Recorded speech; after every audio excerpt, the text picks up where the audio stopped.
Le projet 2 a pour titre « Dialoguer pour confronter des points de vue » et comme sous-titre « Le débat d'idées ». La consigne est la suivante: organiser un débat d'idées, puis en faire un compte-rendu qui sera publié dans le journal du lycée.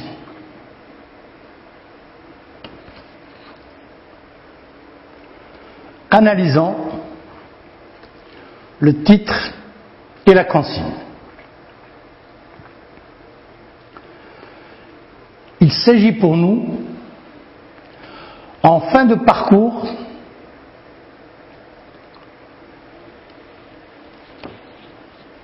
de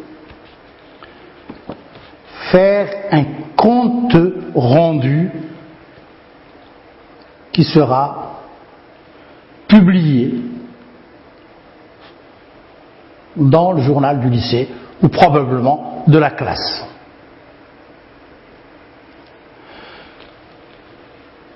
Organiser un débat, c'est du domaine de la situation de classe. On est au niveau des échanges oraux qu'on ne peut pas faire dans notre situation à nous d'enseignement à distance. Ce qui nous intéresse, c'est la partie centrale de cette consigne: faire un compte-rendu. Cela nous concerne parce qu'on peut utiliser les textes du manuel scolaire qui sont relatifs à ce débat d'idées. Et le premier texte que je vais vous lire se trouve à la page 77 de la nouvelle édition du manuel de 3e année secondaire.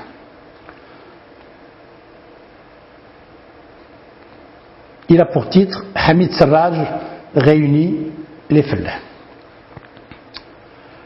Nous sommes à Tlemcen en 1939. Hamid Serraj, un citadin instruit, invite les Fellahs de Bliboublen à se réunir pour réfléchir et discuter de leurs conditions misérables.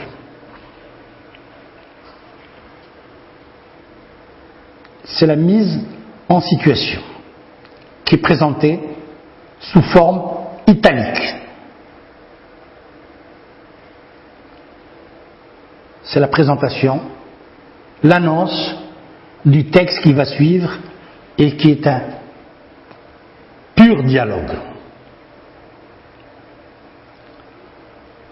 Nous allons remarquer un certain nombre de tirets. À chaque prise de parole, à chaque réplique, il y a un tiret qui annonce l'énoncé de celui qui prend la parole. Nous sommes ici pour discuter ensemble, fit Hamid Serraj. Il ne s'agit pas que l'un de nous fasse de beaux discours et que les autres l'écoutent. Chacun participera à la discussion et donnera son avis. Ce serait une idée parfaite, s'écria Badedouche. Mais est-ce que tout le monde est capable de formuler une opinion? Si tu parles des anciens, oui, ils ont la sagesse et l'expérience. Mais les autres, qu'est-ce qu'ils sont?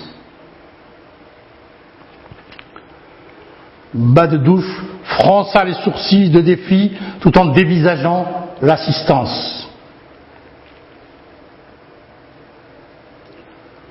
Ouvrons la discussion, déclarèrent quelques-uns. Nous n'avons que trop tardé.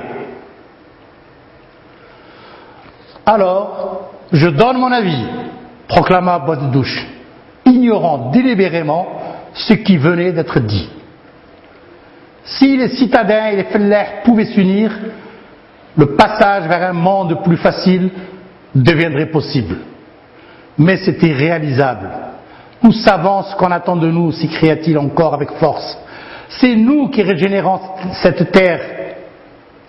Une voix profonde me dit que nous sommes désignés pour réaliser un grand dessein. Badedouche se tut et s'abîma dans une austère réflexion. Oserais-je poser une question? Fit d'une voix douce Slimane. Jusqu'alors, il avait observé une attitude pleine de réserve. Je serais heureux, très heureux de savoir si nous sommes en séance ou s'il s'agit d'une simple rencontre entre fellah, réunis ici pour bavarder de choses et d'autres. Que l'Assemblée remarque bien que je ne fais que poser une question.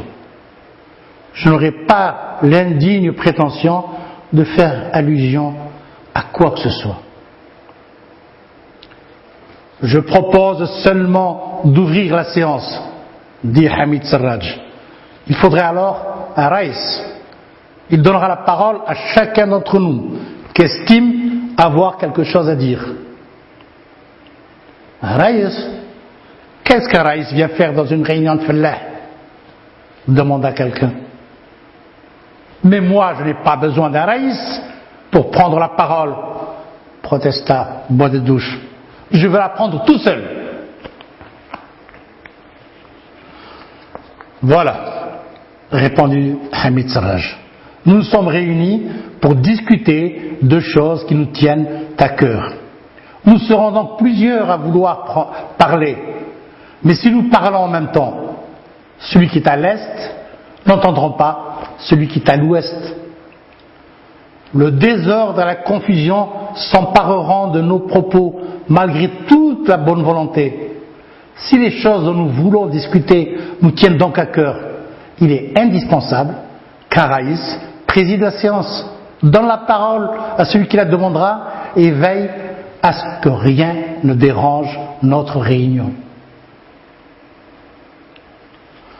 Tu parles bien, frère. Béni soient tes aïeux. Un raïs. Qui sera le raïs? Sid Ali, dirent plusieurs personnes. Tout le monde est d'accord? Sid Ali aussi? Questionna Hamid Sarraj. Alors, tout va bien.